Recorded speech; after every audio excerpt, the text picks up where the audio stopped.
Sa iba pang balita, kampanya naman laban sa riding in tandem sa Naga City, mas pinalakas pa ng PNP Naga. Ang ulat mula kay Grace Rifama-Simando ng Radyo ng Bayan Naga. Kaninang umaga, nakita ng Radyo ng Bayan Patrol na hindi bababa sa 10 pulis ang nakabantay sa lahat ng mga intersections, gates ng mga universidad at boundaries ng mga barangays at bayan dito sa Camarines Sur.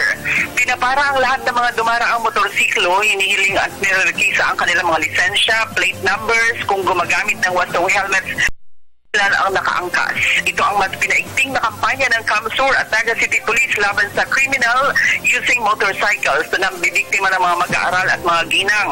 Pangaagaw ng bags at pananalisi, panghihipo at pananakot sa mga estudyante ang karamihang reklamo ng mga biktima. Ipinahayag ngayon ni NCPO Director Nicasio Domingo na mula nang tutukan nila ang ganitong operasyon, halos 50% nang bumaba ang kriminalidad sa lungsod.